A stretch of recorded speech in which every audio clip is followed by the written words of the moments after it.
नमस्कार दोस्तों एक इम्पॉर्टेंट कॉन्सेप्ट में वीडियो बना रहा हूँ जिसमें स्पेशली फॉर बिगिनर्स किस तरह से प्रोसेस को फॉलो किया जाए। एक हाउ टू डू प्रोसेस मैं इस वीडियो में पूरा एक्सप्लेन करने जा रहा हूँ। दोस्तों शुरू में जो कोई भी स्टार्ट कर रहे हैं स्टॉक मार्केट को सीखना है या जो ऑलरेडी कुछ टाइम से सेल्फ लर्न कर रहे हैं अपने आप से, तो सर क्या प्रोसेस को फॉलो करें, एक हाउ टू डू किस तरह से इसको समझना है, क्या चीज़ को हमको लेके उसमें मेहनत करनी है। दो चीज़ सिंपल आपको समझना है दोस्तों, दो ही चीज़ अपने आंखों के सामने है, एक प्राइस होता है और एक उसका करस्पॉन्डिंग वॉल्यूम। आपको जो भी फोकस करना है, जो भी अपना एनालिसिस करना है, वो इन्हीं दोनों चीज़ पे होना चाहिए। अगर आप शुरू में इंडिकेटर या कैंडलस्टिक पैटर्न भी बहुत सारे होते हैं या इन टूल आप देख रहे हैं, यहाँ पे काफ़ी सारे टूल भी हैं दोस्तों, इन चीज़ों पे अपना टाइम आप शुरू में वेस्ट मत कीजिए, क्योंकि ये आपको एक फ्रूटफुल रिजल्ट नहीं दे पाएंगे। हाँ, कभी कभी इनसे ट्रेड मिल जाएगा, कोई पैटर्न से कोई फिक्स आपको कोई इंडिकेटर है, कोई चीज़ इंडिकेट कर रही है, कभी कभी ठीक है काम करता है। लेकिन मोस्ट ऑफ द टाइम अगर आपको वो चीज़ वर्क करनी है, वो चीज़ पे काम करना है, तो आपको प्राइस और वॉल्यूम से ज़्यादा एक्यूरेट कोई भी चीज़ इंडिकेट नहीं कर सकता। तो जो कोई भी बिगिनर लेवल पे हैं, जो अभी जस्ट सीख रहे हैं स्टॉक मार्केट को, तो उनको मैं दो ही चीज़ रिकमेंड करूँगा। शुरू में आप प्राइस और वॉल्यूम, ये दो ही चीज़ पे वर्क कीजिए, प्राइस एंड वॉल्यूम। अब सर प्रोसेस क्या है, मान लीजिए इसको प्राइस एक्शन ही बोलते हैं, प्राइस और वॉल्यूम जो दोनों चीज़ को एक इसका जो मेथड है उसको प्राइस एक्शन ही बोलते हैं। अब सर प्राइस एक्शन का प्रोसेस क्या है, किस तरह से हमको स्टेप बाय स्टेप चलना है, वो एक प्रोसेस को खाली बताइए। अब सिंपल एक चीज़ आपको ध्यान देना है दोस्तों, एक मैंने ऑलरेडी वीडियो बनाया था जिसपे फ्रैक्टल के ऊपर मैंने कुछ कॉन्सेप्ट उस वीडियो में एक्सप्लेन किया है, फ्रैक्टल। अब सर फ्रैक्टल क्या है, फ्रैक्टल का एकदम बेसिक सेंस में आपको बोलूँ तो जो मैक्रो में है वही चीज़ माइक्रो में भी आपको दिखेगी। ये फ्रैक्टल का मतलब है। सर जो चीज़ माइक्रो में है वाइस वर्सा वो चीज़ मैक्रो में भी है, यानी ये आपको ध्यान रखना है। ये एकदम कंफर्म ये लॉजिक है, इस पर कोई भी डाउट नहीं है। क्लियर। जो फ्रैक्टल है, मार्केट इज़ फ्रैक्टल इसलिए कहते हैं कि what is above that is below, यानी जो माइक्रो में है वही आपको माइक्रो में भी मिलेगा, और इसका ठीक वाइस वर्सा। अब मैं एक चीज़ आपको मैं इसमें कोई भी स्टॉक में मैं आपको एक एग्जांपल के साथ दिखा रहा हूँ मैं आपको। फॉर एग्जांपल अब मान लीजिए मैंने HDFC बैंक को लिया है, यहाँ पे रिसेंट ले लेते हैं 9 तारीख का, 9 दिसंबर का कैंडल। अब मैं आता हूँ माइक्रो में, 9 दिसंबर ये रहा। सर ये माइक्रो है, ठीक है, ये क्योंकि मैंने 5 मिनट खोला है इसको माइक्रो बोलते हैं, और जो डेली और वीकली पे काम होता है इसको हम मैक्रो बोलते हैं, मैक्रो टाइम फ्रेम।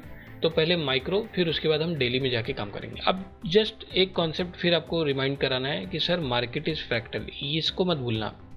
जो माइक्रो में दिखेगा वही आपको मैक्रो में भी दिखेगा, और अगर नहीं दिख रहा है तो आपको प्रैक्टिस की ज़रूरत है, क्योंकि देखना वही आपको है। क्लियर। दोनों का अलाइनमेंट होना ज़रूरी है। अब सर अलाइनमेंट क्या चीज़ है, फॉर एग्जाम्पल अब सर जितना आपको दिख रहा है ना, सिर्फ इसको समझने की कोशिश करो। सर ऐसे ये मैंने रफली जिगजैग ड्रॉ कर रहा हूँ, ये ऐसे गया था, ऐसे कुछ गया है, ये डायरेक्ट मैं ले ले रहा हूँ यहाँ पे, और ये डायरेक्ट यहाँ से, और ये इस तरह से छोटा छोटा जिगजैग बना के जा रहा है। सर ये रफली एक मैंने जिगजैग बनाया, इसी तरह का पैटर्न ये बना के गया है। अब सर ये ऐसे गया, ऐसे गया, ऐसे गया, यहाँ पे आप देख रहे हो, ये इस जगह पे स्पेसिफिकली ये वाला एरिया, ये वाला जो एरिया है, क्या आपको लग रहा है ये एरिया बनने के बाद क्या मैं अब बोल सकता हूँ कि HDFC बैंक इस तरह से ट्रेंड में चल रहा है, यानी हायर हाई हायर लो में? सर इसके पहले कहीं पे भी आपको हायर हाई हायर लो नहीं मिलेगा। क्यों? क्योंकि सर ये लास्ट इसका स्विंग हाई है, इसके ऊपर कोई भी हाई नहीं लगाया है, लेकिन इसका स्विंग हाई ये है, इसके ऊपर एक नया हाई इसने लगा दिया है। यानी सिंपल, जब ये चीज़ यहाँ पे बनी है, ये चीज़ यहाँ पे पैटर्न मुझे शो कर रहा है, तो ये ऐसा पैटर्न दिखा रहा है, यानी ये स्ट्रक्चर क्या हो गया सर, स्ट्रक्चर HDFC बैंक का बुलिश हो गया। अब एकदम कॉमन सेंस से आप चीज़ को ध्यान रखो, सर ये ट्रेंड बुलिश है, प्राइस यहाँ पे मान लीजिए चल रहा है, इस जगह पे बाई करना सबसे ज़्यादा रिस्की होता है। क्लियर। जो भी बिगिनर लेवल पे हैं उनको खास कर ध्यान रखना है, कभी भी इस जगह पे बाइंग, ट्रेंड बुलिश है, सेल वैसे भी नहीं करना, लेकिन सर बाइंग यहाँ नहीं करना है। आपको वेट फॉर रिट्रेसमेंट, रिट्रेसमेंट का वेट करो। जब रिट्रेसमेंट एंड होता है, वो भी बिना इसको तोड़े, प्रीवियस स्विंग लो को तोड़े, उसके बाद आपको अपॉर्चुनिटी फाइंड करनी है प्रीवियस स्विंग हाई तक का टारगेट, या फिर इससे ऊपर कोई और टारगेट रहेगा तो उसको तोड़ने की पूरी संभावना यहाँ पे बढ़ जाती है। क्यों सर? क्योंकि ट्रेंड ऐसा है, इसका मतलब ये है कि ये स्विंग हाई तोड़ता जा रहा है, तो स्विंग हाई टूटेगा, मोस्ट ऑफ द टाइम टूटेगा। क्लियर। तो ये चीज़ का आपको ध्यान रखना है, स्ट्रक्चर इज़ वेरी इंपॉर्टेंट।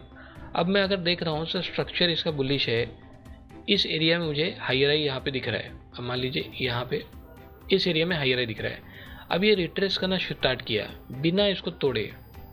ये जब यहाँ पे हायर हाई बना रहा है, इसके बाद अगर आप अपॉर्चुनिटी लेते हो तो आपको यहाँ तक का टारगेट मिलेगा। अब एक क्वेश्चन आ सकता है जो भी बिगिनर लेवल पे कि सर इतना छोटा टारगेट। सर ये मैंने वही शुरू में बोला, मार्केट इज़ फ्रैक्टल। ये मैंने सिर्फ कॉन्सेप्ट एक्सप्लेन कर दिया आपको। कॉन्सेप्ट इज़ वेरी इंपॉर्टेंट, मैंने कॉन्सेप्ट एक्सप्लेन कर दिया है। अब आप जाइए मैक्रो में, यही चीज़ फाइंड करना है, वो भी बड़े टारगेट के लिए, बिग मोमेंट। क्लियर? यहाँ पे कॉन्सेप्ट मैंने बता दिया है। अगर ये कॉन्सेप्ट को आप मैक्रो में लगाते हो तो वहाँ पे बड़े मूवमेंट आने की, वन साइडेड मूवमेंट आने की संभावना सबसे ज़्यादा है। अब ज़रा मैं चलता हूँ एक बार मैक्रो में, सेम कॉन्सेप्ट। Okay, yes. अब मान लो यहाँ पे वैसे तो पीछे से भी हायर हाई चल रहा है, लेकिन रिसेंट में ले रहा हूँ। सर ऐसे गया था, यहाँ तक गया है, ये स्विंग हाई को इसने तोड़ दिया है। क्लियर है? ट्रेंड बेरिश कहीं से नहीं है सर, कोई सवाल ही नहीं, बेरिश तो कहीं से नहीं है, बुलिश ही दिख रहा है। लेकिन मैं इस स्विंग हाई के ऊपर बाई करूंगा तो वो सबसे ज़्यादा रिस्की होगा। ऐसा नहीं कि जाने को जा सकता है और ऊपर भी, लेकिन सर वो ऑलरेडी रिस्की ट्रेड है, क्योंकि मैं इस वक्त सबसे महंगा बाई कर रहा हूँ। क्लियर? मार्केट में कॉन्सेप्ट है महंगा और सस्ता, तो इस हाई के ऊपर जो भी प्राइस है वो सबसे महंगा है, मुझे बाई करना है सस्ता। अब सस्ते का मतलब ही टेक्निकल भाषा में रिट्रेसमेंट होता है। Clear? Let the price retrace, एक बार रिट्रेस करना स्टार्ट करने दो। रिट्रेस का मतलब सर लोअर लो बनने दो, एक बार लोअर लो बनने दो बिना इसको तोड़े। अगर वो लोअर लो स्ट्रक्चर बंद करता है बनाना और वहाँ से हायर हाई का कुछ कंफर्मेशन देता है, उसके बाद मैं एक बाई करके जो भी रिसेंट स्विंग हाई है वहाँ तक एक टारगेट ले सकता हूँ। क्लियर?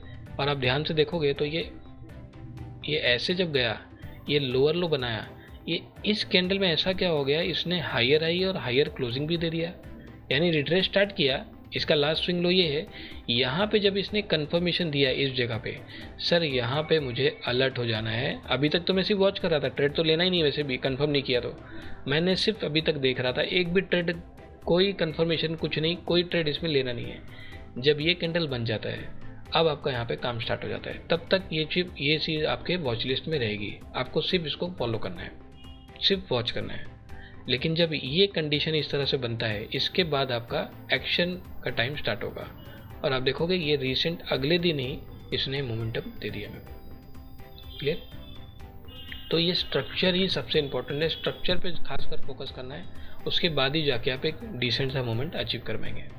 क्लियर? एक दूसरा स्टॉक भी दिखा देता हूँ, आईसीसी बैंक, सेम चीज़। सर आईसीसी बैंक में भी रिसेंट अगर मैं दिखाऊं तो ये ऐसे गया था, यानी ये स्विंग लास्ट स्विंग था, इसको तोड़ा। अब सेम चीज़ सर, अगर इस स्विंग हाई के ऊपर मैं बाई करता हूँ, करना बाई है, लेकिन यहाँ ऊपर मैं बाई नहीं करूँगा। उसका रीज़न है सर, इस जगह पे पहले तो प्राइस महंगा है और दूसरा इस जगह पे प्रॉफिट बुकिंग करके रिट्रेस कर सकता है। मान लीजिए मैं ब्रेकआउट बाई कर भी लेता हूँ सर, बहुत हाई चांस है कि लोग यहाँ पे निकलेंगे, ना कि एंटर करेंगे। क्यों? मान लीजिए जो लोग ने यहाँ बाई किया है वो लोग प्रॉफिट बुक तो करेंगे ना सर। इस जगह पे आपको ध्यान देना है, यहाँ पे अगर प्रॉफिट बुकिंग आती है तो मेरा स्टॉप लॉस भी यहाँ पे होने के पूरे चांस है। तो इसीलिए आपको यहाँ पे हाई पे कभी बाई नहीं करना है। एक कॉन्सेप्ट है लेट द प्राइस रिट्रेस, तो रिट्रेसमेंट का आपको वेट करना पड़ेगा, उसके बाद ही एक आपको बड़ी अपॉर्चुनिटी यहाँ पे मिलेगी। तो ये जगह आपको वेट करना है, करना बाई है, लेकिन यहाँ पे नहीं करना है। लेट द प्राइस रिट्रेस होने दो। रिट्रेस में सर यहाँ पे चालू हुआ, अब इस कैंडल में कैसे मालूम पड़ा? सर यही कैंडल है जो लोअर लो बनाना स्टार्ट किया है। उसके पहले आप देखोगे कहीं पे भी लोअर लो स्ट्रक्चर इसमें नहीं है। क्लियर? यहाँ पे रिट्रेसमेंट स्टार्ट हुआ है, अब ये नीचे आ रहा है। क्या आपको लगता है इस कैंडल में क्या इसकी क्लोजिंग बुलिश हो गई? क्या प्रीवियस क्लोज से ऊपर इसकी क्लोजिंग है, यानी यहाँ पे मुझे अलर्ट हो जाना है कि ये कहीं ना कहीं रिट्रेसमेंट शायद अब एंड करेगा। और इसके बाद आप देखोगे तो इसके बाद आप देखोगे तो यहाँ से कंटिन्यूसली 3 दिन ये मोमेंटम दिया और ऊपर भी गया, लेकिन अभी वो जाने दो। सर रीसेंट जो मेरा सेफेस्ट एरिया होगा वो मेरा लास्ट स्विंग हाई रहेगा। क्लियर?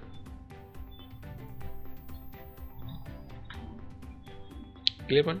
तो ये इस तरह से आपको इसको ध्यान देना है। स्ट्रक्चर इज़ वेरी इंपॉर्टेंट और स्ट्रक्चर के साथ साथ मार्केट इज़ फ्रैक्टल, ये दो कॉन्सेप्ट पे आपको खास फोकस करना है। एक मार्केट फ्रैक्टल होता है, जो भी आप माइक्रो में देख रहे हो वही आपको माइक्रो में भी दिखेगा, और जो माइक्रो में देख रहे हो वही आपको माइक्रो में भी दिखेगा। प्रैक्टिस इन दोनों की आपको होनी चाहिए। क्लियर? जो भी टाइम फ्रेम आप यूज़ करते हो, मान लीजिए 3 मिनट भी यूज़ करते हो तो 3 मिनट भी माइक्रो में ही आते हैं, यानी 3 मिनट और डेली, ये दोनों का आपको कॉम्बिनेशन, ये दोनों का अलाइनमेंट करना आपको आना चाहिए। क्लियर? तो सर ये तो हो गया फ्रैक्टल, और दूसरा होता है स्ट्रक्चर। स्ट्रक्चर का मतलब होता है आपको ये डिसाइड करना है कि जो भी स्टॉक आप लेते हो वो उसका ट्रेंड ऐसा चल रहा है या ऐसे चल रहा है। अब मान लीजिए ऐसा चल रहा है 100% सर ये बुलिश स्ट्रक्चर है, हायर हाई बना रहा है, बेरिश तो कहीं से भी नहीं है, बुलिश है। लेकिन सर बुलिश है तो बाई का भी कोई एक एरिया होता है, आप कहीं पे भी बुलिश देख के बाई नहीं कर सकते, और करोगे तो वहाँ पे आपको रिस्क रिवॉर्ड बहुत कम मिलने की उम्मीद है, या फिर आपका वहाँ पे एसएल होने के बहुत हाईएस्ट चांस है। आपको वेट करना आना चाहिए। क्लियर? और मान लीजिए स्ट्रक्चर बेरिश है, अब इस केस में तो मुझे सेल ही करना है, बाई तो करूँगा नहीं, लेकिन फिर भी अब डायरेक्ट मैं सेल के लिए नहीं घुस सकता, मेरे को वेट करना पड़ेगा। Wait for setup. सेटअप जब तक नहीं बनता ना आप उसमें सेल नहीं कर सकते। अब एक जस्ट सेल का यहाँ पे दिखा देता हूँ, यहाँ पे दिख रहा है मुझे इसके लिए। अब मान लो ऐसे गया था सर, यहाँ पे ये लोअर लो बनाया, अब ये लोअर लो है लेकिन स्ट्रक्चर बेरिश है, मुझे भी सेल करना है, ठीक है, मैं यहाँ सेल नहीं कर सकता ना सर, ये जगह बहुत रिस्की है सेल करना। क्यों? हो सकता है यहाँ पे लोग प्रॉफिट बुकिंग करें और थोड़ा ऊपर आ जाए, तो इसलिए यहाँ मैं सेल नहीं करूँगा। Wait for retracement. अब जब इस जगह पे रिट्रेसमेंट स्टार्ट हुआ यहाँ पे, उसके बाद आप देखोगे जब यहाँ से घुमा तो फिर से यहीं पे आ गया, और एग्जैक्ट यहीं पे आने के बाद ये ऊपर गया। क्लियर? स्ट्रक्चर पे ध्यान देना है, ये चल रहा है और ये चल रहा है, और उसके बाद भी अगर मान लो ये भी चल रहा है या ये भी चल रहा है, वेट फॉर रिट्रेसमेंट। ये तीन एक स्टेप बाय स्टेप मैंने प्रोसेस बताया है। पहला फ्रैक्टल है, दूसरा स्ट्रक्चर जो आपको उसको मालूम पड़ेगा किस साइड आपको बाई या सेल करना है, और तीसरा वेट फॉर रिट्रेसमेंट यानी रिट्रेसमेंट। ठीक है? एफएसआर। ये तीन आपको कॉन्सेप्ट पे ध्यान देना है, सबसे इंपॉर्टेंट फॉर बिगनर्स, और वो भी मैंने प्राइस के ऊपर ही बताया। अभी मैंने कोई इंडिकेटर या कोई आपको शॉर्टकट, सर वो सब मार्केट में काम नहीं करता। जो भी लोग शुरू कर रहे हैं स्टडी करना, तो मैं उनको ही बोलूँगा बाकी चीज़ों पे टाइम वेस्ट ना करके मेन फोकस आपको इन चीज़ों पे करना है, क्योंकि यही आपको एक फ्रूटफुल रिजल्ट दे पाएंगे। क्लियर? सिंपल है कॉन्सेप्ट। आप अलग अलग चार्ट को लेके बैठिए, अलग अलग चीज़ों को, अलग अलग टाइम फ्रेम को कंबाइन कीजिए, अलाइनमेंट करने की कोशिश कीजिए, आपको अपने आप वो चीज़ दिखाई देना स्टार्ट करेगी। Clear point? दोस्तों आप सभी इस वीडियो को लाइक कर लीजिए, सब्सक्राइब कर लीजिए। तो चलिए मिलते हैं हमारे नेक्स्ट एजुकेशन वीडियो में। दोस्तों हमारा नया course content advance price reading 3.0, जो कि हमने ईयर 2025 के लिए हमने इसको लॉन्च किया है। जो प्रीवियस कंटेंट था जो कि वर्जन 2 से हमने इसको लॉन्च किया था 2024 के लिए, उस कंटेंट से हमने काफ़ी सारी चीज़ें इसमें ऐड ऑन ही की है, और चीज़ों को और ज़्यादा सिंप्लीफाई करने की हमने इसमें कोशिश की है। दोस्तों कुछ मेथड्स भी मैंने इसमें ऐड ऑन किए हैं, जैसे आप देख सकते हैं एडवांस स्टॉक सिलेक्शन का मेथड है, जिसमें स्टॉक्स को फॉलो करने का एक सिस्टम, एक प्रॉपर सिस्टम मैंने इसमें एक्सप्लेन किया हुआ है। स्विंग ट्रेडिंग का भी इसमें हमने एक कॉन्सेप्ट को एक्सप्लेन किया है, वीकली बेसिस पे किस तरह से एक स्विंग बेसिस पे हमने इसको ट्रेड करना है। एडवांस एंट्री एग्जिट, जिसमें हम मनी मैनेजमेंट और रिस्क मैनेजमेंट को भी फॉलो करना बताएंगे। तो काफ़ी सारी चीज़ें हमने इसमें ऐड ऑन की है, एक सिंप्लीफाई करने की, इसमें और ज़्यादा सिंप्लीफाई करने की कोशिश की है। तो आप में से जो भी एडवांस प्राइस रीडिंग 3.0 को सीखना चाहते हैं, सारी डिटेल्स डिस्क्रिप्शन में अवेलेबल है, आप मुझसे डायरेक्ट कॉन्टैक्ट कर सकते हैं। तो चलिए अब मिलते हैं हमारे नेक्स्ट एजुकेशन वीडियो में।